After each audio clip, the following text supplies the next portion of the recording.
Hey everybody, welcome. Scott Stoltz with Teaching to Lead. How are you? I hope everybody's having a great week, and thank you as always for tuning into this video if you're checking it out.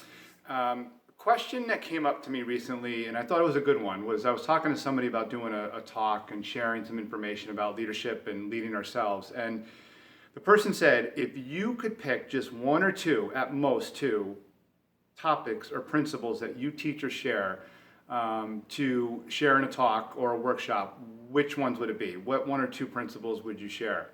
And without hesitation, I said for sure, one, and I have 12 core principles. I love and believe in all of them.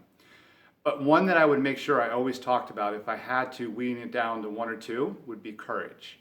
And more specifically, courage over confidence.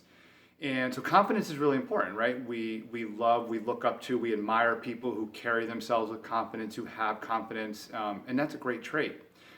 We always think about that confident guy in this corner, or she's a really confident manager, or they present themselves really well and they're confident when they speak.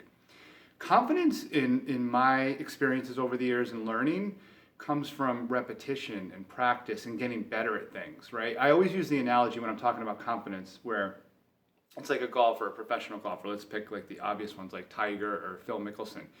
If they're constantly practicing and they hit 500 balls with a 7-iron from like 200 yards out, and that 7-iron, gets them closest to the pin, they hit great shots, they're comfortable with it, and they use it and in tournaments, and it works well for them. Well, when they go up to the ball and they have like a 200-yard shot to the green, they're going to be comfortable, and more importantly, they're going to be confident in using that club, because they've done it so many times. They know the results are there. They've gotten better using it.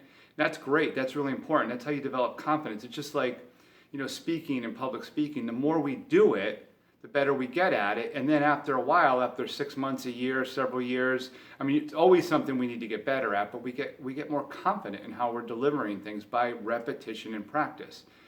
But to me, courage is what we really need to start our journeys to raise our hand, to step out into that unknown territory. And that's why I think courage is actually most important and more important. Confidence we can develop over time through repetition. Courage is what we need to look within, muster up within ourselves, and bring out when we're making decisions about, hey, am I going to speak up in this meeting? Am I going to decide to leave this job and chase or go after what I've always wanted to do or what I wanted to try? Am I going to give that talk at work? Am I going to raise my hand in class or in this meeting? Am I going to talk to that girl that I've always been attracted to and wanted to ask out? Am I going to muster up the courage to do that? And you only put yourselves, the way I look at it is we put ourselves in position to do really well by having the courage to step out.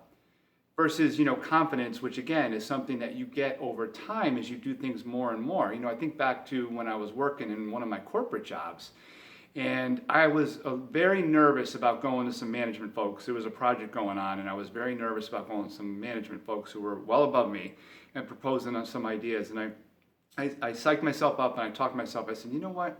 What do I have to lose? I can go talk to them, share my ideas. Worst case, they tell me, listen, Scott, we're not interested. That's a dumb idea. Come back another time, or come back when you have a better thought.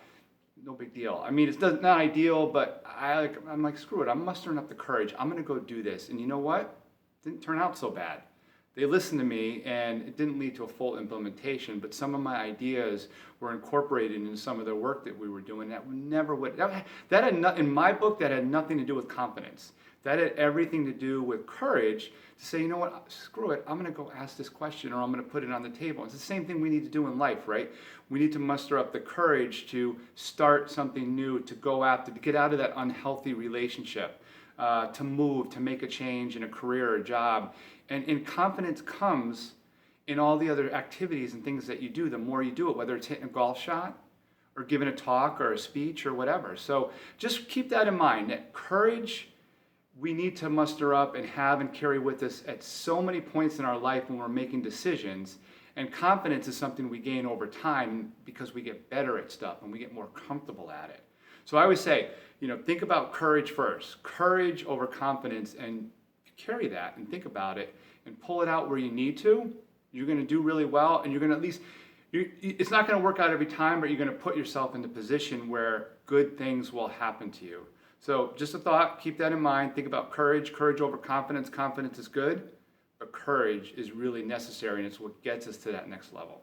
So anyway, hope you have a great week, and I will talk to you again soon. Thanks for listening. All right.